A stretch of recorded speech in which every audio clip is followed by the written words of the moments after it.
하나님께서 이 자리 가운데 부르셨습니다 하고 인사 나누시겠습니다. 네, 하나님께서 이 자리로 우리를 부르셨습니다. 네, 우리가 이 자리 가운데 나온 것이 우리의 의지로 나온 것 같지만 또 하나님께서 인도하시지 않으시면 우리가 이 자리 가운데 나올 수가 없음을 고백합니다. 2024년을 시작하며 우리는 각자의 자리로 또 하나님께서 또 새로운 사역으로 또 새로운 자리로 불러주셨습니다. 임명받은 자리 가운데서 각자 또 다들 어떤 마음으로 또 한 해를 시작하고 또 살아가고 계십니까? 우리가 2024년을 시작한 지 어느덧 이제 내일이면 이제 네 번째 주일을 맞이하는데요. 각자의 자리에서 어떤 마음으로 섬기고 계십니까? 어떤 분은 기쁘게 감당하시고 계시는 분도 계실 거고 또 어떤 분들은 올 한 해 나에게 이 맡겨진 자리가 너무 부담스럽고 힘들고 내가 과연 잘할 수 있을까라는 생각을 통해 생각을 하며 보내는 분도 계실 것입니다. 오늘 말씀을 통해서 우리가 사역의 자리 가운데 또 우리가 부르신 그 자리 가운데에서 나는 부족하지만 나를 불러주신 그 하나님을 의지하고 다시금 하나님께서 불러주신 것을 믿고 또 그 안에 하나님께 소망을 두며 우리의 사명 가운데 그 자리로 기쁘게 나아가는 저와 여러분 되길 소망합니다. 최근 들어서 MBTI라고 하는 성격 유형 검사가 유행하고 있습니다. MBTI는 16가지 유형으로 사람의 성격을 평가하는, 분류하는 성격 유형의 검사입니다. 이 16가지로 유형으로 나누는 기준은 4가지인데요. 한번 화면에 한번 보여주시겠어요? 네, 위에서부터 이렇게 보시게 되면 첫 번째로는 그 에너지의 방향이 어디로 흘러가느냐에 따라서 내가 나 자신은 중심의 사람인가 아니면 타인을 중심으로 내향적이냐 외향적이냐라는 것을 알 수가 있고요. 두 번째로는 정보를 수집하는 방식에 따라서 경험적이냐 감각적이냐 아니면 직관적이냐라는 것을 나누기도 합니다. 또한 세 번째로는 의사를 결정할 때에 내가 사고를 통해서 이성적으로 하느냐 아니면 감정에 따라서 또 관계나 협조에 의해서 그것을 생각하며 판단하느냐라는 것입니다. 그리고 네 번째로는 나의 생활의 방식이 계획적이냐 아니면 그 생활 일어나는 상황 가운데 그냥 유동적으로 대처하는 방식이냐로 이 네 가지의 기준을 가지고 16가지 유형들이 나오게 됩니다. 그래서 어떤 회사에서는 이 성격 유형에 특별히 이 유형에 나오는 사람만 채용하겠다라고 하는 회사도 있습니다. 그래서 이 유형의 사람이 지원을 하지 않으면 우리 회사는 인재를 뽑지 않는 것이죠. 그런데 사실 성격 유형 검사, 이 MBTI라는 성격 유형의 검사는 어떤 유형이 또 어떤 성격이 더 좋고 더 나쁜 것이 있는 것은 아닙니다. 단지 그 사람이 가지고 있는 됨됨이 또 그 사람이 태생적으로 편안한 성격이 그와 같은 것입니다. 저는 MBTI가 무엇일 것 같으세요? 네. 아직 한 3주, 4주 정도 이제 겪어봐서 잘 모르실 수도 있으실 텐데 저는 내향적이고 또 직관적이고 또 사고 유형이면서 또 유동적인 INTP 유형의 사람입니다. 그래서 교회 사역을 할 때에 저는 제 내향적인 이 성격으로 인해서 쉽게 사람들에게 다가가지를 못할 때가 있습니다. 특별히 올 한 해를 시작하며 또 새로운 공동체와 또 새로운 교회 안에 이렇게 들어가는 과정 가운데 저에게는 참 큰 용기가 필요하고 또 참 많은 결단이 필요한 시간을 보냈습니다. 이 말을 하게 되면 이 사람이 어떻게 생각을 하게 될까? 또 어떤 반응을 보일까라는 생각이 머릿속에서 참 많이 오고 가고 하는 사람입니다. 그리고 또한 새로운 일을 시작할 때에 이게 과연 맞을까? 이게 옳은 것일까? 이거보다 더 좋은 방법은 없을까라고 생각하며 그렇게 생각을 하다 보니 일 처리가 좀 다른 사람들에 비해서 늦을 때도 있습니다. 그러나 행동은 느리지만 네, 그럼에도 불구하고 머릿속에서는 참 많은 온갖 생각들이 오고 가곤 합니다. 우리는 각자 가지고 있는 이 성격 유형에 따라서 때로는 내가 가진 상황 또 내가 맞이하는 공동체 가운데에서 유용하게 내 성격이 쓰일 때도 있고 때로는 나의 성격으로 인해서 내 성격이 좀 바뀌었으면 좋겠다라고 생각하는 경험들을 해보는 분들도 있으실 것입니다. 그러나 중요한 것은요, 우리가 어떤 성격을 가졌건 또 어떤 약점을 가졌건 간에 하나님께서는 하나님의 백성인 사람을 통해서 하나님의 일을 이루어 가신다라는 것입니다. 그래서 내가 하나님의 백성이라면 내가 어떤 성격이고 내가 어떤 어떤 약점이 있다 할지라도 하나님은 나를 통해서 그 하나님의 일을 이루어 가시는 것이죠. 제가 좋아하는 시 중에 김춘수의 꽃이라는 시가 있습니다. 앞소절이 이렇게 시작하는데요. 내가 그의 이름을 불러주기 전에는 그는 다만 하나의 몸짓에 지나지 않았다. 내가 그의 이름을 불러주었을 때에 그는 나에게로 와서 꽃이 되었다. 네, 김춘수 시인은 누군가를 불러주는 것, 또 누군가의 이름을 부르는 것은 꽃과 같은 나에게 어떤 의미를 주고 있다고 말하고 있습니다. 우리가 누군가의 이름을 부른다는 것은요, 내가 그와 의미 있는 관계로 맺어졌다라는 것입니다. 하나님은 오늘 하나님의 사람을 어떻게 부르고 계실까요? 또 하나님이 나를 어떻게 부르시냐, 이것이 나를 어떻게 생각하고 있느냐를 결정하기 때문에 나를 어떻게 부르시느냐는 참 중요한 것입니다. 하나님의 일꾼이었던 오늘 말씀에 등장하는 기드온을 통해서 함께 말씀을 통해 살펴보기 원합니다. 하나님은 기드온을 누구라고 부르실까요? 하나님은 기드온을 어떤 의미의 관계를 맺기를 원하실까요? 오늘 본문 말씀 12절의 말씀을 함께 봉독하시겠습니다. 여호와의 사자가 기드온에게 나타나 이르되 큰 용사여 여호와께서 너와 함께 계시는도다 하매 아멘. 하나님은 기드온을 향해서 큰 용사여라고 부르고 있습니다. 기드온은 정말 큰 용사일까요? 우리가 교회 학교 시절에 보내신 분은 이 오늘 말씀에 목사님 왜 갑자기 큰 용사일까요? 물어보시는지 아실 텐데요. 오늘 이 본문을 처음 듣는 분들이 계시다고 한다면 좀 말씀의 의미를 살펴봐야 될 텐데요. 그에 앞서서 용사라는 말의 의미는 사전적으로 찾아보시게 되면 용감한 병사라는 의미를 뜻하는 말입니다. 그래서 11절 하반절의 말씀을 함께 읽도록 하겠습니다. 마침 요아스의 아들 기드온이 미디안 사람에게 알리지 아니하려 하여 밀을 포도주 틀에서 타작하더니 아멘.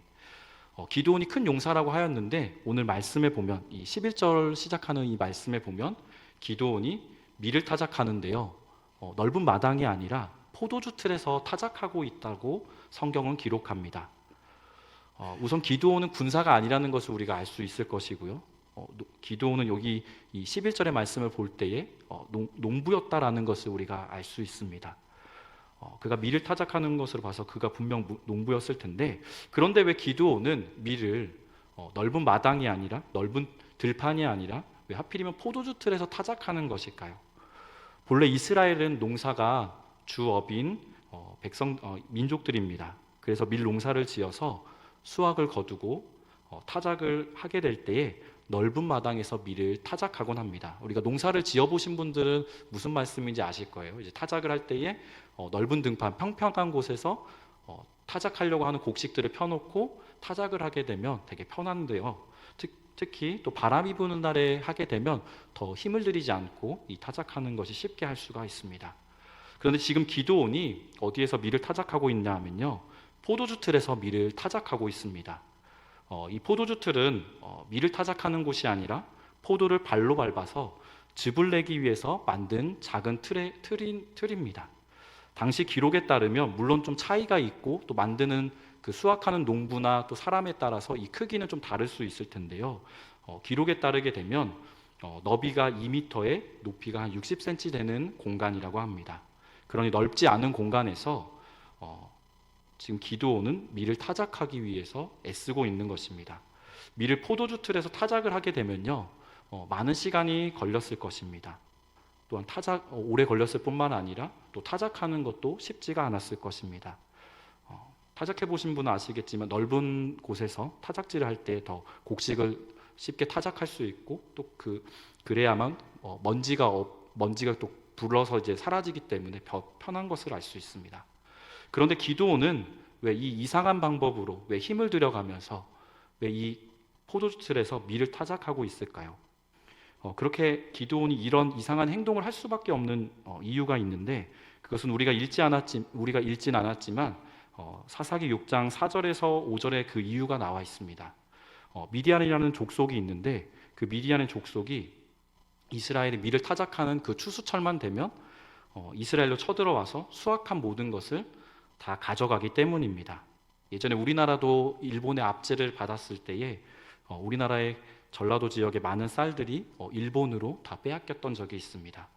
또 뿐만 아니라 나중에는 농가의 철과 또 호미, 삽, 또 이런 수저마저도 빼앗겼던 일들이 있는데 이처럼 미디안 족속들도 이스라엘 땅으로 올라와서 수확철이 되면 농작물들을 다 쓸어갔습니다.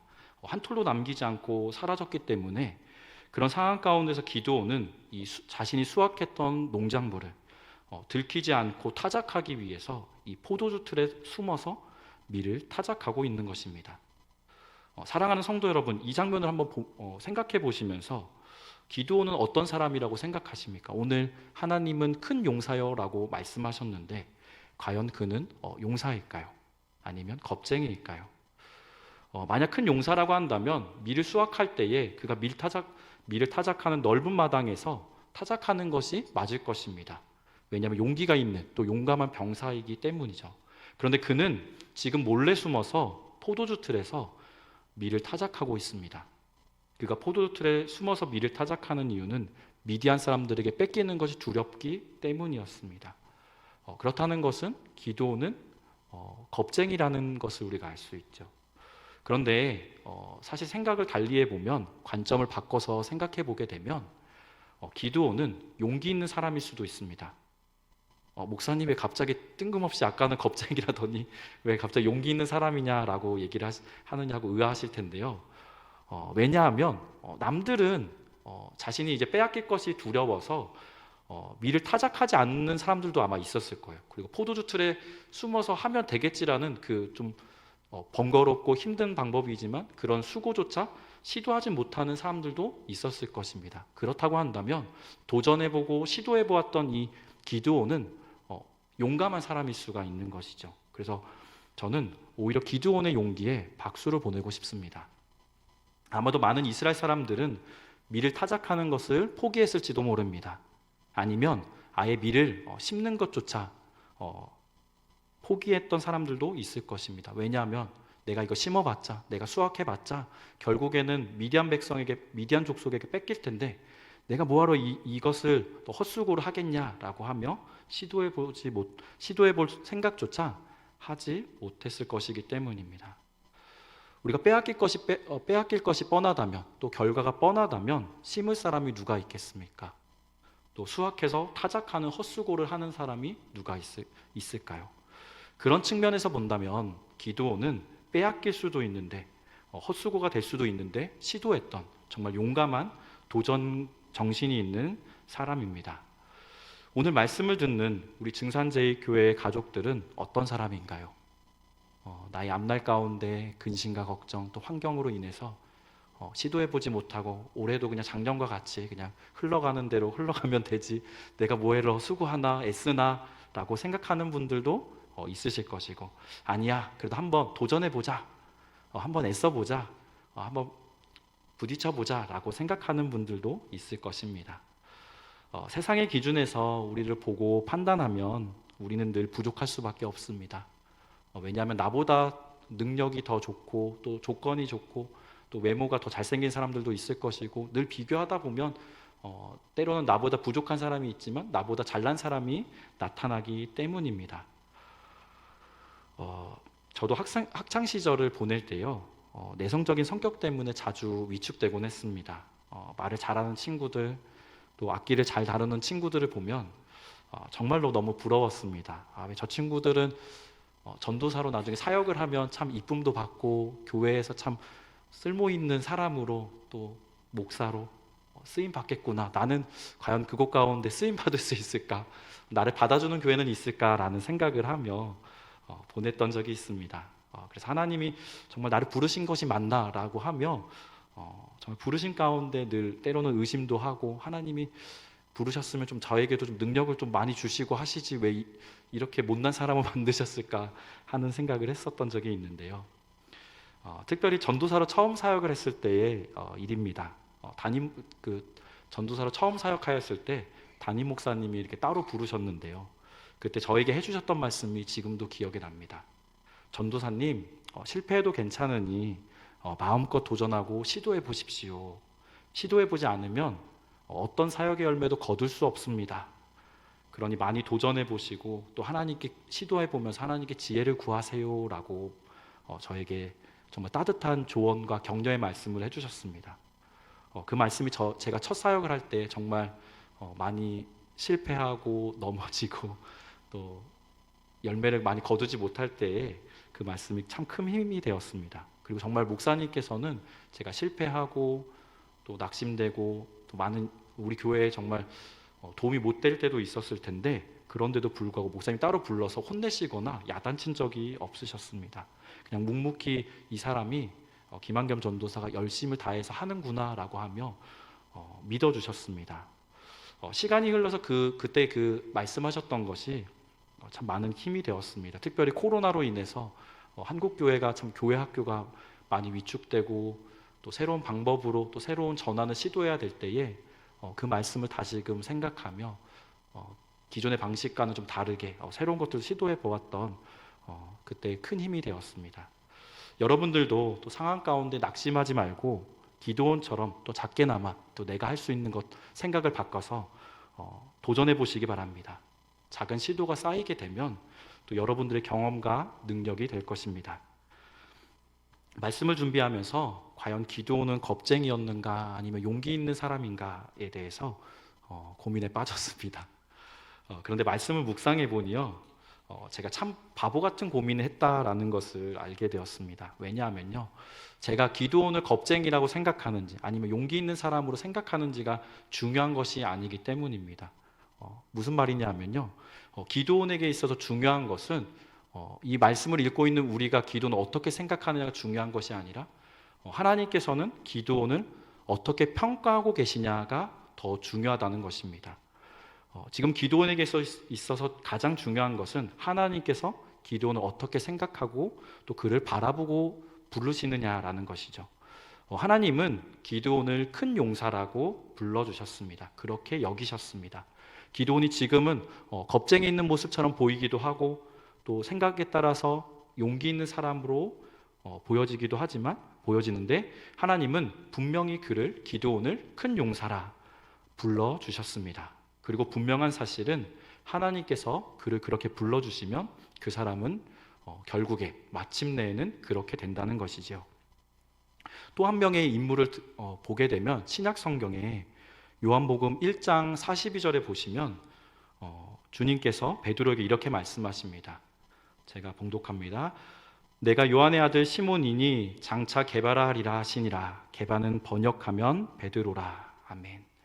게바라라고 하는 이 말은 베드로라는 뜻으로서 반석이라는 의미입니다. 베드로가 어떻게 굳건한 반석이 될 수 있었을까요? 그는 사실 되게 즉흥적이고 또 감성적인 사람이었습니다. 인간적인 조건만 보면 요한의 아들 시몬은 결코 베드로가 될 수 없는, 반석이라고 부를 수 없는 연약한 조건들이 참 많았던 사람이었습니다. 그래서 누가 봐도 이 게바는 베드로가 될 수 없는, 요한의 아들 시몬은 베드로라 불려지기가 어려운 사람이었을 것입니다. 그런데 주님께서는 그의 지금의 상황과 상관없이 그의 가능성을 보시고 그를 향해서 게바라, 베드로라 불러주셨습니다. 그리고 마침내 그는 초대교회 가운데 반석과 같은 인물로 세워지게 됩니다. 주님이 우리를 그렇게 부르시게 되면 우리는 그렇게 되는 것입니다. 지금은 초라해 보이고 연약해 보이지만 하나님께서는 그를 불러주셨으면 그 부르심 가운데 능력 또한 주시는 것입니다. 그러므로 주님이 나를 어떻게 부르시느냐, 나를 어떻게 보시느냐는 정말 중요한 것입니다. 오늘 기도원을 통해서 하나님은 큰 용사라고 부르고 계십니다. 그리고 오늘 하나님의 사람으로 부름받은 우리에게도 하나님께서는 큰 용사라 부르십니다. 저를 따라서 한번 옆 사람에게 이렇게 한번 좀 말씀해 주시겠어요? 당신은 큰 용사입니다. 네, 당신은 큰 용사입니다. 네, 아셨지요? 여러분들은 큰 용사이십니다. 우리가 지금은 그런 조건이 없다 할지라도 하나님께서는 우리를 큰 용사로 세우시고 세우시고 또한 능력을 베풀어 주실 것입니다. 그러니 우리가 있는 자리 가운데에서 용기를 가지고 또 하나님의 부르심을 기억하며 큰 용사로 쓰임받는 올 한 해 되시길 소망합니다. 하나님의 사람에게 있어서 가장 큰 힘은 무엇일까요? 하나님의 큰 용사가 되기 위한 조건은 무엇일까요? 바로 하나님의 함께 하심입니다. 이 12절 하반절의 말씀을 함께 봉독하시겠습니다. 큰 용사여 여호와께서 너와 함께 계시도다 하매. 아멘. 하나님께서 기드온을 미디안 사람에게 보내시면서 이런 약속을 해주셨습니다. 큰 용사여 하시고 난 후에 여호와께서 너와 함께 계시도다. 너와 반드시 함께 하리라 라고 말씀하셨습니다.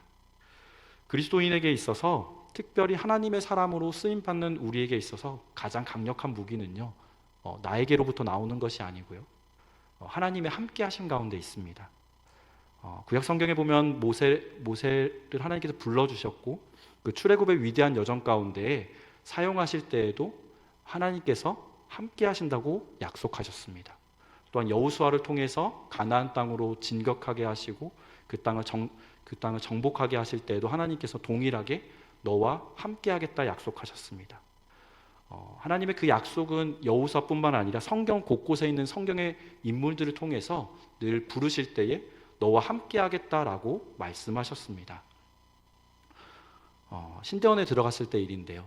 아까 말씀드렸던 건 제가 학부 시절에 있었던 거고, 신대원에 들어갔을 때 일인데, 신대원에 들어가 보니까요, 참 동기들이 참 능력이 많은 사람들이 참 많았습니다. 뭐 영어를 잘하는 사람도 있고, 악기를 잘 다루는 사람도 있고, 또 신학책을 많이 읽어서 좀 교수님들처럼 뭐 아는 것이 많았던 친구들도 있고, 또 집이 잘 사는 친구들도 있고, 또 외국을 나가서 선교를 했다가 온 친구들도 있고, 여러 가지로 정말 능력이 있는 친구들이 참 많았습니다.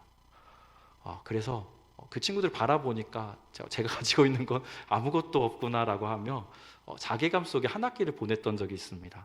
하나님 불러주셨으면 저도 뭔가 할 수 있는 게 좀 있어야 되는데 저는 뭐 변변치 않고 뭐 할 줄 아는 것도 없고 말을 잘하는 것도 아니고 왜 이렇게 부족합니까 하나님? 불러주셨으면 뭐라도 주셔야죠 라고 하며 그런 마음으로 한 학기를 정말 원망 가운데 보냈던 적이 있는데, 그런데 어느 날 이제 2학기를 시작하면서 채플 시간에 교수님께서 이제 말씀을 전하시는데 이렇게 말씀을 하셨어요. 여러분, 예수님이 제자로 부르셨다면 그것이 능력입니다. 부르심이 능력이라 하셨어요. 그래서 제자는 자격이 있는 사람이 아니라 부름을 받은 사람입니다. 그리고 그 부르심 속에 하나님께서 나와 함께 하신다는 능력이 포함되어 있습니다. 이 말씀을 듣는데 굉장히 큰 위로가 되었어요. 그 전까지는 내가 뭔가 잘해야지 하나님의 일에 쓰임 받을 수 있고 뭔가 항상 뭐 되게 많이 수고를 해야 되고 애써야 되고 노력을 해야 되고 해야 되는 줄 알았는데, 부르심이 능력이구나, 부르심 가운데 하나님이 함께 하시는구나 라는 것을 알고 나서 저에게 참 많은 위로가 되고, 또 지금까지도 사역을 하며 또 부족함이 참 많고 연약함이 많지만 하나님께서 또 그 가운데 능력 주시고 함께 하시겠지, 이 말씀으로 위로를 받으며 사역하고 있는데요. 하나님을 신뢰한다고 했지만 저는 그동안 제 힘만 의지하고 또 제가 가진 것으로 사역하려고 발버둥 쳤다라는 것을 알게 되었습니다. 하나님의 부르심을 믿고 또 하나님의 함께 하심을 간구하며 사역하지 않았구나라는 것을 그때 알았습니다. 그래서 하나님의 사역자들에게 가장 크게 위로가 되고 힘이 되는 말은 하나님이 함께 하십니다라는 것을 그때 알았습니다. 이것이 오늘 우리에게 또 사역을 하며 하나님의 일을 감당하는 또 하나님의 동역자로 부름받은 우리에게 강한 무기가 될 것입니다. 반대로 이것을 잃어버리며 하나님이 함께 하신다라는 것을 우리가 잃어버린 채 살아가면 우리는 작아질 수밖에 없습니다. 오늘 본문에서도 보시면 기드온이 작아지는 것을 볼 수 있는데 13절의 말씀을 함께 봉독하시겠습니다. 기드온이 그에게 대답하되 오 나의 주여 여호와께서 우리와 함께 계시면 어찌하여 이 모든 일이 우리에게 일어났나이까? 또 우리 조상들이 일찍이 우리에게 이르기를 여호와께서 우리를 애굽에서 올라오게 하신 것이 아니냐 한 그 모든 이적이 어디 있나이까? 이제 여호와께서 우리를 버리사 미디안 손에 우리를 넘겨 주셨나이다 하니. 아멘. 기드온은요 오늘 이 굉장히 긴 13절의 말씀을 하면서 말하고자 하는 것이 하나님께서 우리와 함께하지 않고 있다라고 고백하고 있습니다. 하나님이 함께하셨으면 우리 민족이 왜 계속 침략을 받고 애굽에 올라왔으면서 했던 그 모든 이적이 지금은 어디가 있습니까? 하나님이 정말 함께하는 게 맞습니까? 하며 지금 의심하고 있습니다. 함께하면 지금처럼 미디안이 이스라엘을 농락하지 않을 것입니다. 그렇게 생각하며 그는 고백을 하고 있는 것이죠. 그러나 이 대목에서 우리는 중요한 교훈을 하나 깨닫고 가야 합니다. 비록 우리가 참혹한 상황을 만나도, 우리가 고난을 겪어도 하나님의 백성은 하나님의 백성이라는 것입니다. 자식이 아무리 잘못했다고 해도 자식의 신분이 사라질 수는 없는 것입니다. 우리가 하나님께 잘못해서 하나님의 징계를 받는다고 해서 우리가 하나님의 자녀가 아닌 것은 아니고요. 그러나 기드온은 그렇게 생각하고 있습니다. 하나님이 함께 하시는데 왜 우리 민족이 이렇게 고통받아야 됩니까? 라고 하는 것이죠. 그런 기드온에게 하나님은 너와 함께 하겠다고 말씀하십니다. 함께 한다는 것은 무엇일까요? 하나님이 모든 것을 다 해결해 주신다는 뜻이 결코 아닙니다. 이 말씀은 하나님의 능력이 없다는 말씀이 아니라요, 하나님께서 기드온에게 하시는 말씀을 잘 들어보시면 아실 수 있는데요, 14절의 말씀을 함께 봉독하시겠습니다. 여호와께서 그를 향하여 이르시되 너는 가서 이 너의 힘으로 이스라엘을 미디안의 손에서 구원하라. 내가 너를 보낸 것이 아니냐 하시니라. 아멘. 네, 하나님이 아까까지는 함께 하신다고 말씀하셨는데요, 오늘 이 14절의 말씀을 보면 너는 가서 이 너의 힘으로 이스라엘을 미디안의 손에서 구원하라라고 하시면서 너가 가서 너의 힘으로 쫓아내라라고 말씀하세요. 굉장히 황당하게 느껴질 수가 있는데요, 기드온이 갖고 있는 힘을 쏟아서 미디안을 무찌르라는 것입니다. 모순처럼 들릴 수가 있어요. 하나님께서 함께 하신다고 하셨는데 갑자기 이제는 하나님 네가 가서 미디안과 싸워서 쫓아내라 라고 하시는 말씀이 모순처럼 들릴 수가 있는데, 이 말씀은 기드온이 자신의 힘을 쏟아야 된다라는 것입니다. 하나님의 일을 하면서 하나님께서 다 함께 하시며 다 하실 것이니까 나는 그냥 뒷짐지고 가만히 있어도 된다라는 것이 아니라, 내가 하나님의 이름을 부름받았을 때에 나의 힘, 또 나의 에너지, 또 나의 시간, 나의 물질 쏟아서 헌신해야 된다라는 것입니다. 그것이 내가 너를 부른 이유이고 너에게 하나님의 일을 맡긴 것이다 라는 것이죠. 하나님의 함께 하심을 우리는 때때로 하나님이 다 하시겠다라는 생각 속에 숨어서 나는 아무것도 안 해도 된다라고 착각하고 살아갈 때가 있습니다. 그러나 그렇지 않습니다. 하나님이 하실 일이 있고 내가 해야 될 일이 분명히 있습니다. 이 말씀은 하나님이 능력이 없다라는 것이 아니라 그 하나님의 일 가운데 우리가 함께 동역하고 또 우리가 함께함을 통해서 하나님의 일들을 통해 또 우리가 함께 보람을 느끼고 하나님의 일에 쓰임받았다라는 것을 하나님이 우리에게도 그 성취감을 주시기 위해서 우리에게 그 자리 가운데 사역의 자리를 초청하시는 것입니다. 우리가 순종할 때에 하나님은 그 과정 가운데 늘 함께 하십니다. 때로는 나 혼자 일하는 것 같고 나만 애쓰는 것 같고 하는 것 같지만 하나님께서 묵묵히 나의 곁에서 함께 하시며 또 그 상황을 바꾸시고 또 돕는 자들을 붙여주십니다. 이것이 하나님의 함께 하심입니다. 그래서 우리가 먼저 믿음을 가지고 한 걸음을 떼는 것, 그것이 믿음이고 또 그 가운데 하나님께서 함께 하시는 믿고 나아가는 것이 믿음입니다. 사랑하는 성도 여러분, 우리에게는 하나님의 함께 하심이 있습니다.